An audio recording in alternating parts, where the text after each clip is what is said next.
याद करते हैं तो स्वामी विवेकानंद जी की तस्वीर के साथ हमको एक युवा भारत और एक सनातन भारत की छवि दिखती है। स्वामी विवेकानंद जी की चर्चा करते कोई ये नहीं पूछता कि स्वामी विवेकानंद जी किस जाति है, या ये नहीं पूछता कि वो कहाँ पैदा हुए, या ये नहीं पूछता कि स्वामी विवेकानंद जी कहाँ से चुनाव लड़े, या स्वामी विवेकानंद जी क्या थे, बल्कि सहसा ध्यान में आती है कि स्वामी विवेकानंद एक ऐसे युवा थे कि जब वो शिकागो के विश्व के पटल पर गए और जब भारत को जीरो मिला तो वहां से भारत को हीरो बना के लौटे, और वो आज तक कहा जाता है जीरो से हीरो का सफर अगर किसी ने तय किया इस देश में तो स्वामी विवेकानंद ने किया। जब भारत की बात होती है तो समग्र भारत की बात होती है, उसमें न फॉरवर्ड की बात होती है, न पिछड़ा की बात होती है, न अति पिछड़ा की बात होती है, न उसमें महिला की बात होती है, न पुरुष की बात होती है। एक सशक्त भारत, एक युवा भारत की बात होती है। और जब स्वामी विवेकानंद जी के दर्शन को आप करेंगे, आज हमारे समाज में बहुत तरह की जो भ्रांतियां हैं, इसलिए है कि हम क्या हैं और हमको क्या करना है, किस दिशा में आगे बढ़ना है, ये हम ही को पता नहीं, क्योंकि हमको दिशा दिखाने वाला स्वामी विवेकानंद है। हम उनको नहीं पढ़ रहे हैं, कभी हम मुकेश सहनी को पढ़ने लगते हैं, कभी हम तेजस्वी यादव को पढ़ने लगते हैं, कभी हम किसी को कोई आनंद मिश्रा आता है उसको पढ़ने लगते हैं, और ये विभिन्न प्रकार के कैरेक्टर को पढ़ने के कारण ही हम कभी जहां हमको जाना है हम वहां नहीं पहुंच पाते और हम दूसरे रास्ते में डाइवर्ट होते हैं। अब ये मैं क्यों कह रहा हूं, इसको मैं ठीक से समझाता हूं आपको। स्वामी विवेकानंद जी ने क्या कहा कि जब तक लक्ष्य की प्राप्ति न हो तब तक चलते रहना चाहिए, रुकना नहीं।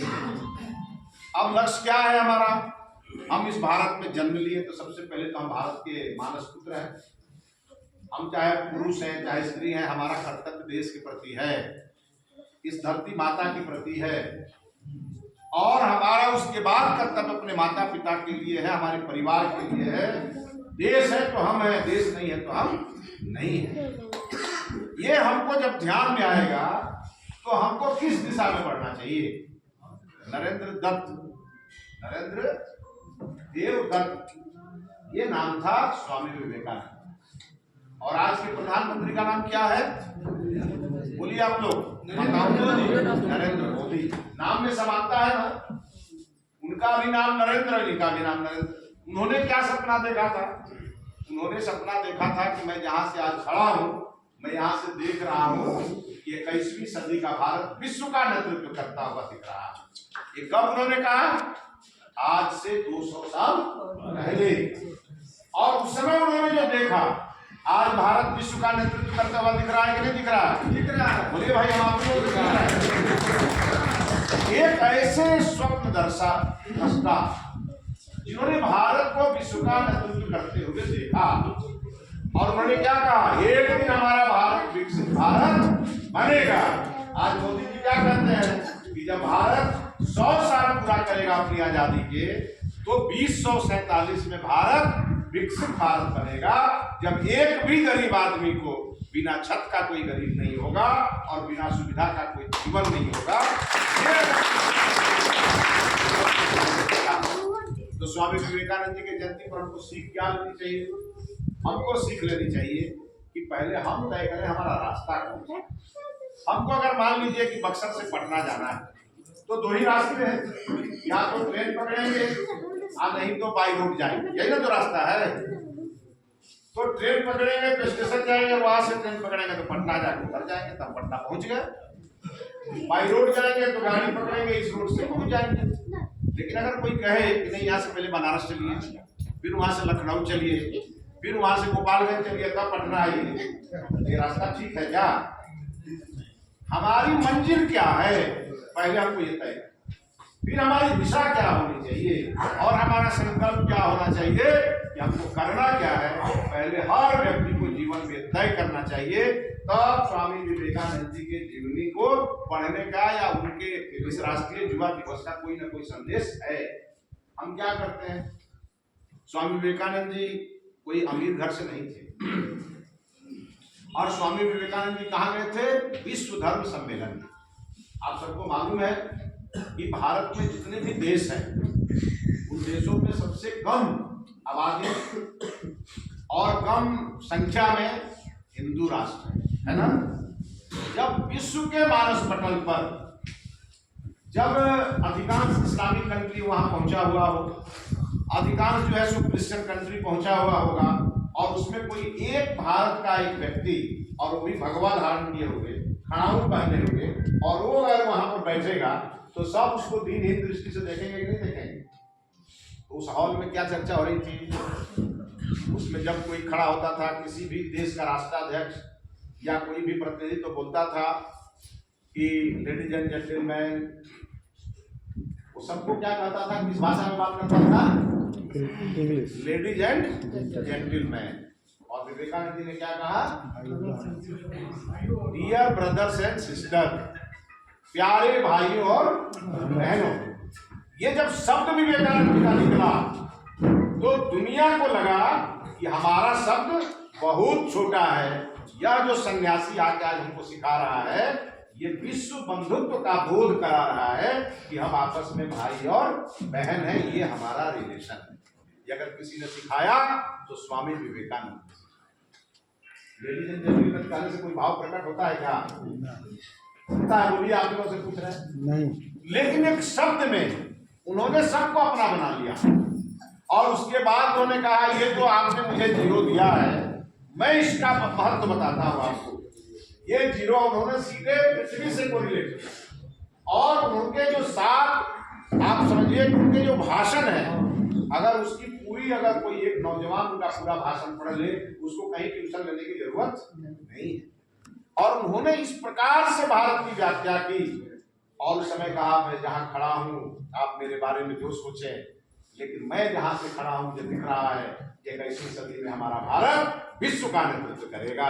जो डंका उन्होंने शिकागो में बजाया, वो आज नरेंद्र मोदी भारत के प्रधानमंत्री के रूप में विश्व का नेतृत्व करते हुए दिख रहे हैं। ये हमारे राष्ट्र की पहचान है, और इसको हमको समझना है। क्या आज के पहले कभी कोई सोचता था इस भारत में कोई एक अति पिछड़ा के घर में पैदा हुआ लड़का और रेलवे स्टेशन पर चाय बेचते बेचते देश का प्रधानमंत्री बन जाएगा, और देश का प्रधानमंत्री बनेगा तो विश्व का नेता हो जाएगा? ये कोई सोचा था? नहीं सोचा था। क्यों नरेंद्र मोदी ने संभव किया? क्योंकि नरेंद्र मोदी जहां जन्म लिए वहां से उन्होंने सपना देखा कि एक दिन विवेकानंद ने जो सपना देखा उसको मैं पूरा करूंगा, और वो चलते रहे। लेकिन रास्ता उन्होंने चुना राष्ट्रीय स्वयंसेवक संघ का, भारतीय जनता पार्टी का। ये रास्ता अगर गलत चुना होता तो नरेंद्र मोदी वहां नहीं पहुंचते। रास्ता सही चुना, संकल्प मजबूत किया, आज नरेंद्र मोदी वहां पहुंच गए जहां विवेकानंद जी को सभागार में बैठे जितने भी मेरे भाई बंधु हैं, आप सबसे मैं कहूंगा, हर वो व्यक्ति के अंदर वो ताकत है जो हर कुछ कर सकता है। अपने स्व को जगाने की जरूरत है। मैं कुछ युवाओं के लिए कहूंगा, हमारे सौरभ तिवारी एक सकारात्मक काम करने वाले इस जिले के एक युवा साथी हैं। इनकी पहचान है, वो लोग गंगा पुत्र का है, एक इनकी पहचान बन गई। आज तक ये युवा मोर्चा के अध्यक्ष के रूप में इनकी पहचान नहीं बनी है, लेकिन गंगा में सफाई करने का पहचान इनका बना हुआ है। एक दिशा में ही काम कर रहे हैं, और अगर ये करते रहे तो मैं आज भविष्यवाणी करता हूं कि अगले 20 साल 25 साल के बाद आप किसी दिन सुनेंगे कि भारत का सर्वोच्च सम्मान आपके इस बेटे को मिल जाएगा। आज अभी से 2 दिन पहले हम लोग के पास एक लिस्ट आई। उस लिस्ट में मैं कहूंगा नहीं कि कहां से आई, लेकिन उस लिस्ट पे आया कि एक ऐसा व्यक्ति है जो पिछले 20 साल से पीएमसीएच में लोग रात में उठ जाते, जो गरीब लोग हैं जिनको कोई देखने वाला नहीं है। तो पटना के एक व्यवसायी हैं जो डेली अपने घर से खाना बनवा के लाते हैं, और जिसको कोई पूछने वाला नहीं होता है उसको भोजन कराते, और जिसका कोई नहीं है, ऐसे जो पेशेंट उस हॉस्पिटल में भर्ती रहते हैं, तो पीएमसीएच प्रशासन उनको ये सूचना दे देता है, और उनकी हर प्रकार की चिंता करने वाले 3 लोगों का एक समूह है। उनमें से एक व्यक्ति का नाम भारत के सर्वोच्च सम्मान के लिए उनका नाम चयनित हुआ है। जब मैंने उनसे पूछा कि भाई आपको ये प्रेरणा कहाँ से मिली, उन्होंने कहा कि मेरी माँ ने कहा कि देखो प्रतिदिन कोई अच्छा काम करना, एक अच्छा काम जरूर करना। तो मेरी माँ बीमार पड़ी और मैं उसी पीएमसीएच में गया था। जब पीएमसीएच में मैं अपनी माँ को लेकर एक बेड पे इलाज करा रहा था, तो उसके बगल में एक ऐसा बेड था जहाँ एक माँ और चिल्ला रही थी, उसके पास कोई न उसका बाल बच्चा न कोई था ही। उससे मैंने जब पूछा कि तुम्हारा कोई नहीं है, उसने कहा कि नहीं, मेरी शादी 20 साल पहले जिससे हुई थी वो छोड़ के मुझे चला गया और मेरी तबीयत खराब थी तो मेरे गांव के प्रधान ने मुझे लाके यहाँ भर्ती करा दिया और वो 1000 रुपया दे के गया। मेरा पैसा खत्म हो गया है, बीमारी ठीक नहीं हुआ, हमको कोई पूछने वाला नहीं। उसने कहा, उसकी माँ ने कहा, बेटा मेरा इलाज छोड़ के तुम पहले इसका इलाज कराओ। और उसने अपनी माँ का भी इलाज कराया और उस महिला का भी इलाज कराया और इलाज के बाद वो महिला ठीक हो गई और वो महिला आज उसी के घर में रहती है, आज भी वो जीवित है महिला। और उसने कहा कि मुझे तो इस पुण्य से 2 माँ मिली और तब से उसने इस काम को शुरू किया। और ये अनेकता में एकता में बंधा हुआ है। इसका सबसे बड़ा कारण है कि हम अपने लिए नहीं जीते, हम औरों के लिए जी रहे हैं। और आज स्वामी विवेकानंद जी की जयंती पर ये हमको लेना चाहिए संकल्प कि हम अपने जीवन में अगर आगे बढ़ेंगे तो कैसे बढ़ेंगे। यहाँ एक तुलसी मला कहाँ है, देखिए इस लड़के के लिए जोरदार ताली बजाइए। और हमारा साथी है ना तुलसी जी, पप्पू चौधरी, दोनों लड़कों के लिए जोरदार ताली। अब आप लोगों के बारे में बताता, बैठो। अब मैंने इन्हीं को क्या खड़ा कराया, इस बात को समझिए। ये जिस गांव में जन्म लिए उस गांव का नाम है सारीपुर। सारीपुर है ना? आज मैं देख रहा हूँ ये यहाँ अधिकांश संख्या सारीपुर की। कितने लोग सारीपुर से आए, हाथ उठाइए। 100 से ऊपर, 100 से ऊपर। आप देख लीजिए पूरे हॉल में आधा सारीपुर का लोग। क्यों आए आज बीजेपी कार्यालय में? आज तक तो नहीं आता था कभी। आज तक आते थे बीजेपी कार्यालय में? नहीं आते। क्यों आए? क्योंकि इनके गांव में शंकर जी का पुराना मंदिर है, उस मंदिर को जो बना रहे थे और वहां के जो मनचढ़े मुसलमान हैं वो इन लोगों के साथ मारपीट की है। तुलसी मल्लाह के साथ मारपीट हुई, इनके साथ कोई दूसरा पार्टी हालचाल पूछने में नहीं आया। अपने युवा मोर्चा का जिला का उपाध्यक्ष दुर्गेश उपाध्याय, इस हमारे एक पार्टी के पदाधिकारी ने इसको हमारे तक बात पहुंचाई। फिर हमने गिरिराज जी से बात किया, तुलसी मल्लाह को काफी चोट आई थी और उसके बाद हम खुद गए वहां और जा करके हमने वहां ललकारा। इधर फिर एक घटना हुई सुने, तब मैंने इनको कहा कि आप दोनों को बुलाओ यहाँ पटना। जब ये दोनों गए तो इन लोगों के साथ मीटिंग हुई हरी सहनी जी की और सम्राट चौधरी जी ने बुला के इन लोगों के साथ बातचीत किया और इन लोगों के सामने एसपी को फोन करके कहा कि ऐसे लोगों को टांग करके पीटो और इन लोगों को संरक्षण दो। ये उसी घटना का नतीजा है कि आज उस गांव से चल के इतने लोग आज इस भाजपा के कार्यकर्ता। अगर ये हौसला तुलसी मल्लाह नहीं करता तो तुलसी मल्लाह की भेंट कभी सम्राट चौधरी से होती? बोलिए। कभी हमारे जो दूसरे मित्र हैं पप्पू चौधरी, उनकी मुलाकात होती? बिहार के सबसे मजबूत नेता जिस आदमी का नाम आज के डेट में सम्राट चौधरी है, वो उप मुख्यमंत्री, और उनके साथ इन दोनों की तस्वीर खींची गई। डाले कि नहीं सोशल मीडिया पर? डाले ना। अब कोई डर के मारे हिम्मत नहीं करेगा, बुझ गया कि तुम जगह पर पहुंच गए।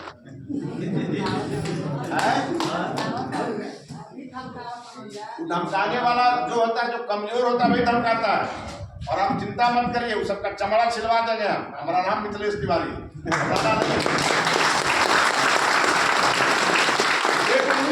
अगर एक लड़के ने हिम्मत किया तो इस लड़के की चर्चा पटना तक पहुंच गई। और मैं आपको आज बताता हूँ, इस लड़के की पीड़ा सुन के कभी मुकेश सहनी इसका हाल चाल पूछने नहीं आया ना। लेकिन हरी सहनी आपके गांव में 19 तारीख को उनके बेटी की शादी है और हरी सहनी 3-4 दिन बाद आपके गांव आने वाले और वहीं बैठेंगे शंकर मंदिर जी। हम और हरीश जी दोनों आएंगे और वहीं बैठ करके शंकर जी के मंदिर का हम लोग शिलान्यास और तैयारी शुरू कराएंगे और मंदिर और पूरा गाँव छनवा देंगे। कौन है क्रिमिनल, उसका जरा चेहरा हम लोग भी देखना चाहेंगे। चिंता मत करिए, जो लड़ता है ना माला उसी के गले में पड़ती है। अब मैं एक छोटा सा कहानी सुनाता हूँ आपको, चिंता मत करो, वो हम उनका बने। अब एक कहानी मैं आपको सुनाता हूँ। एक गांव से एक लड़का, तुलसी मल्लाह जैसा लड़का, एक बार राजनीति का उसको चस्का लगा तो चल दिया राजनीति का। तो सौरभ तिवारी जैसा पहले से एस्टेब्लिश पॉलिटिशियन को लगा कि अरे नेता बन जाएगा, लगता है कि दिल पर नहीं लगा है ये उदाहरण। तो जब वो लड़का चला तो आया तो उसके मन में था, घर से निकला, उसके मन में था हमको नेता बनना है, हमको भी विवेकानंद जैसा बनना है, नरेंद्र मोदी जैसा बनना है। तो निकला गांव से। जब गांव से निकला तो उसी का कोई भाई था जो बैल और गाय खिला रहा था, उसने उसको कहा है चले हैं नेता बनने। कितना आदमी नेता बनते बनते रह गया, अभी नया इनको नेतागिरी का चस्का चढ़ा। गांव में होता नहीं है। वो बेचारा चला तो सबसे पहले उसको ताना कौन दिया? भाई, उसका अपना भाई। जब वो घूम घाम के आया तो उसकी पत्नी नहीं, उसकी माँ ने उसको खाना नहीं दिया, ये हल्लू है, ये किसी काम का नहीं है। और उसको कहा कि तुम काम नहीं करोगे तो खाना कहाँ से तुमको मिलेगा।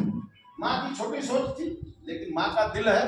2-4 घंटे के बाद फिर पसीज गया, फिर उसको खाना खिलाया। तो फिर उस लड़के ने उसकी माँ को कहा, माँ जो मैं करने जा रहा हूँ, एक दिन तुम हमारे इस काम पर गर्व करोगी और उस दिन तुमको लगेगा कि तुम्हारा बेटा कोई गलत काम करने के लिए नहीं जा रहा है, हम एक बड़े काम में लगे हैं। फिर भी उसके माँ को समझ में नहीं आया और ये क्रम चलता रहा।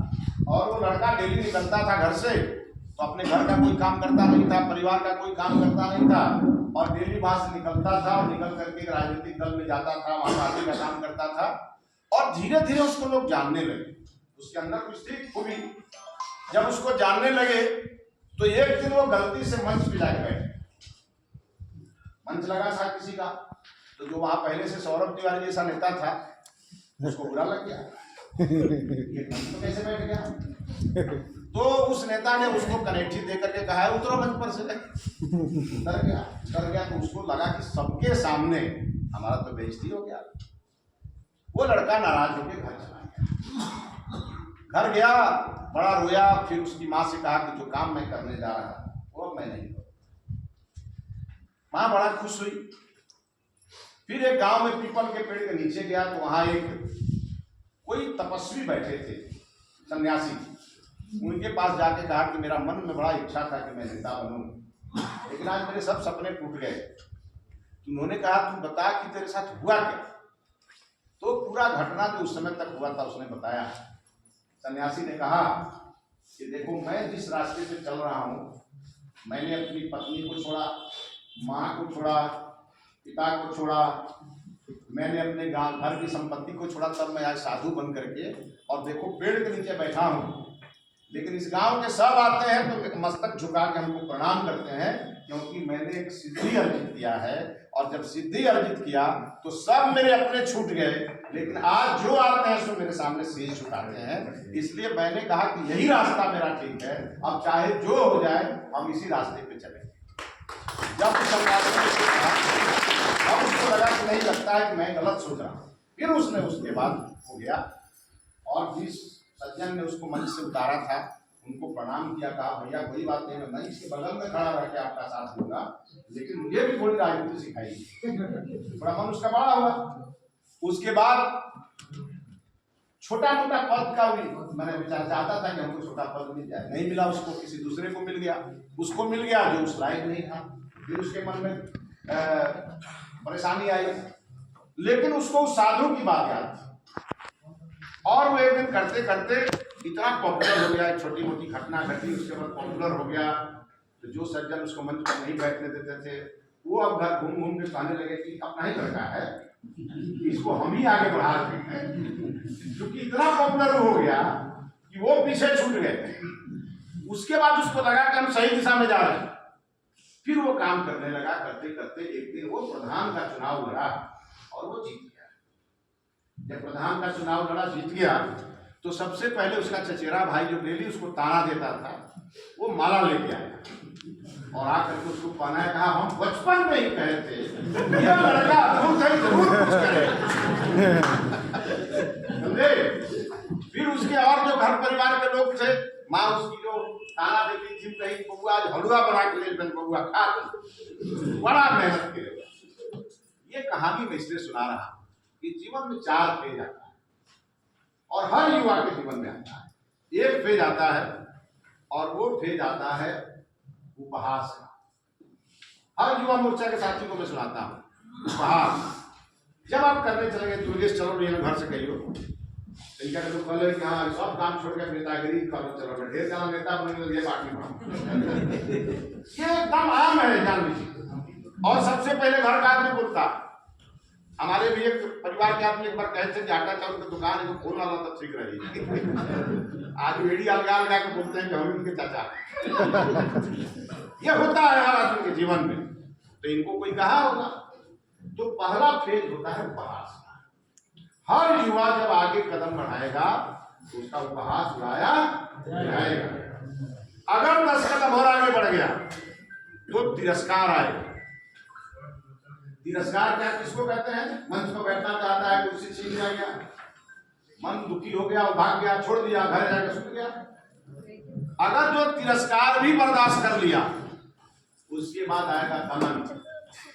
5 को मिल के गोल बनाएगा, आज इधर घोड़े टूट दे और रास्ता को देश नेता बन 5 को मिलके एकदम षड्यंत्र करेगा और उसके साथ मारपीट करेगा। और अगर उसने दमन के भी दौर को क्रॉस कर दिया तो वो तुलसी मल्लाह बन करके निकलता है। महामंत्री को भी नाम याद है और बिहार के डिप्टी सीएम का भी नाम याद है। और मैं आज कहता हूं कल की भारतीय जनता पार्टी जो पक्ष की बनेगी उसमें तुलसी मल्लाह को एकदम स्थान मिलेगा और भाजपा के नेता और जिसके लिए भाजपा के नेता के रूप में अपने गांव में घूमेंगे। किसी माई के लाल में हिम्मत नहीं है, कोई भी इब्राहिम ऐसा नहीं होगा जो उसकी तरफ ताक सकता है। ये मैदान इसलिए आज के दिन जो हम एक प्रैक्टिकल अनुभव आपको साझा कर रहे हैं, इसको हमारे सभी युवाओं को याद रखना है। और एक बात जरूर याद रखना, विवेकानंद जैसा दिल विशाल रखिए। घटनाएं घटेंगी, राजनीति है वो घटनाएं घटेंगी। उन घटनाओं में कभी भी अपने को समाहित मत करिए, अपने से मत जोड़िए, उसको समय से जोड़िए। ये समय करा रहा है, देश भर में लोग मोदी जी के नाम से जीत जाता है, हम हार गए तो मोदी जी खराब है या हम खराब है? हम मानते हैं वो समय खराब था, यहाँ की कुछ परिस्थिति ऐसी थी जिसने हम लोगों को हरा दिया। और उस दिन अगर ये सोच के हम बैठ जाते तो आज आपके बीच हम खड़े नहीं रहते। इसीलिए उस दिन ऐसी घटनाएं घटी, तुरंत हमने कहा कि मैं हार गया, मैं यहाँ के सांसद को उनके क्षेत्र में हरा। बताइए हराए कि नहीं हराए? रामगढ़ में 3रे नंबर पर राजद पहुंच गया कि नहीं पहुंच गया? और मैं आज और विवेकानंद जी की जयंती पर मैं कह रहा हूँ, खाता नहीं खुलने दूंगा अगले विधानसभा चुनाव में हम आगे। ये मैंने संकल्प लिया है और ये पूरा आप ही करेंगे, आप ही से मैं कराऊंगा। और आप देखिएगा जिस दिन आप एकजुट होकर के और एकनिष्ठ होकर के लड़ेंगे, अगला चुनाव आप जीतेंगे, कोई दूसरा यहाँ नहीं। ये जो राजनीति में है मैं सबसे कहूंगा, पहले आदमी को पहचानिए। आपके बगल में आदमी कोई खराब नहीं होता, उसका संगत खराब होता है। कहा गया है कि पापी से घृणा मत करो, उसके पाप से घृणा। हर व्यक्ति में अच्छाई छुपी हुई है, उसको निकालने की जरूरत। आपको ध्यान में होगा अभी महर्षि वाल्मीकि जी की बात आती है तो वाल्मीकि जी पहले क्या थे सबको मालूम है, उनकी पुरानी जीवनी सबको पता है। एक बार नारद जी से भेंट हुई, नारद जी ने रास्ता दिखा दिया और वो पूरी तरह से एक दूसरा ही उनका रूप सामने आ गया। इसलिए हर व्यक्ति के अंदर ईश्वर का वास है। और मैं आप सबको आग्रह आज कहने आया, जिसको भी राजनीति करनी है, जहां आप हैं उसके नीचे उतरिए, उसके ऊपर बढ़िएगा तो राजनीति में सफल नहीं होगी। जिस जगह पे आप खड़े हैं अपने नीचे देखिए, एक बड़ा खंडहर है, उसको ठीक करने का काम करिएगा, आप निश्चित रूप से सफल होंगे। हर व्यक्ति से प्रेम करिए, नफरत किसी से मत करिए और सीधा संवाद करिए, सामने बात करिए। पीठ पीछे बात करने वाला व्यक्ति कभी सफल नहीं होता। भोला जी हमारे अध्यक्ष हैं, हर बात में कुछ स्वीकार करता हूँ, भोला जी ये करना है, बहुत हद तक हर बात की मान लेते। मैं इनसे कहता हूँ रात में सोइएगा, सोचिएगा कि मैंने जो कहा था वो ठीक कहा था कि नहीं। अगले दिन सुबह कहते नहीं आप जो कहे थे उसका कुछ बात ठीक है, हमसे आगे सब बतवे अच्छा लगेगा। कारण क्या है, ये जिलाध्यक्ष है, मैं प्रदेश घूमता हूँ, मुझे अलग अलग प्रकार के अनुभव मिलते हैं। मैंने कई जिलों में जाके देखा, पूरा जिला बटा हुआ है, 10 खंड में बटा है, 10 से अलग अलग बात करते हैं तो पता चलता है कोई बातें नहीं। जब फिर बैठा के आमने सामने बात करते हैं तो आंख से आंसू निकलता है और वो सैलाब बन जाता है। फिर एक हमको लगता है समाज में और हम केवल नारा लगाएंगे कि एक रहेंगे तो सेफ रहेंगे, इससे काम नहीं चलेगा। हमको इसकी आवाज दिल से आनी चाहिए। हम जब कोई गलत रास्ता पकड़ेंगे, कोई न कोई गलत व्यक्ति आके कुर्सी पर बैठेगा और वो व्यक्ति हम ही को परेशान करेगा, किसी दूसरे को परेशान नहीं करेगा।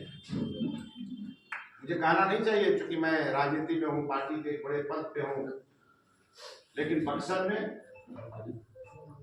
आज दिल्ली में मोदी जी बैठे हैं, पटना में बीजेपी की सरकार बैठी है, बक्सर शहर में किसकी सरकार?